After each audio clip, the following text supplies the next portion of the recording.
Even after 30 years, Back to the Future remains a classic. And with the future date of October 21st, 2015 from Back to the Future 2 fast approaching, it's good to look back and marvel at just how unlikely those movies were. Here are 11 incredible secrets about the making of Back to the Future. Director Robert Zemeckis wanted to pitch the movie without Steven Spielberg's help, but every studio passed on it because it seemed too sweet and fluffy for the 1980s. At the time, the biggest teen comedies were Porky's, Fast Times at Ridgemont High, and Risky Business. Meanwhile, Disney didn't want to make a movie where a guy has an awkward, incestuous kiss with his mother. It was only after Zemeckis directed the surprise hit Romancing the Stone that things changed. The filmmakers wanted Michael J. Fox, but he wasn't available, so they cast a wide net. The actors they considered included Johnny Depp, John Cusack, and Charlie Sheen. Pop star Corey Hart was screen test, but he turned them down. They even looked at Robert Downey Jr. for a second. Originally, Doc Brown had a pet chimpanzee named Shemp, and Marty McFly was a video pirate who ran a secret black market operation with Doc Brown. Producer Sid Sheinberg insisted Doc Brown's pet chimp had to go, because he believed movies with chimps never do well. So Shemp became a dog named Einstein.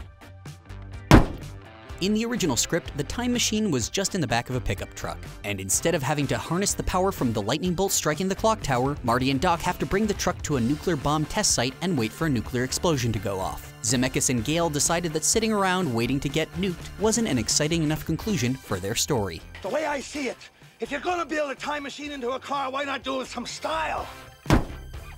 You may know that Eric Stoltz played Marty McFly for 4 weeks, and all of that had to be reshot. A big part of the problem was that Stoltz just wasn't a comedian. They needed someone who could keep the tone light, so nobody thought of the darker, weirder aspects of the story. Instead, Stoltz got hung up on how terrible and sad it is that Marty McFly winds up remembering a different past than all the people he loves. Everyone else remembers a life that Marty didn't live. Also, Stoltz was way too method. He refused to answer to Eric on set and insisted that everyone call him Marty. Plus, when Marty had to shove Biff Tannen, he kept doing it hard enough to leave bruises on actor Tom Wilson's collarbone. When this baby hits 88 miles per hour, you're gonna see some serious shit. In 1979, Jimmy Carter signed a law that said speedometers could only go up to 85 miles per hour to try and discourage people from speeding. That law was revoked in the late 1980s, but when Back to the Future was made, it was still in effect. So to show that the DeLorean was reaching 88 miles per hour, they had to create a special speedometer and add a digital readout for good measure. You've gotta come back with me! Where? Back to the future! Sid Sheinberg hated the title Back to the Future, which he thought didn't make any sense. How can you go back to the future? So he wrote a memo saying that the film needed a catchier title, and he suggested Spaceman from Pluto, which is the title of the comic book you see when Marty arrives in 1955. Actually, the comic is called Space Zombies from Pluto. Zemeckis, in a panic, went to Steven Spielberg, who cooked up the perfect response. They wrote a memo back thanking Sheinberg for all his suggestions and appreciating his funny Pluto joke. Sheinberg was too embarrassed to admit he hadn't been joking. The original storyline for Back to the Future 2 took place in the 1960s. Instead of going back to 1955 with the sports almanac, Biff would have gone to 1967, where Lorraine McFly was a flower child. And because Crispin Glover was unavailable, George McFly would have to become a professor, off teaching at Berkeley. But in the end, they decided it was more fun to revisit the first movie.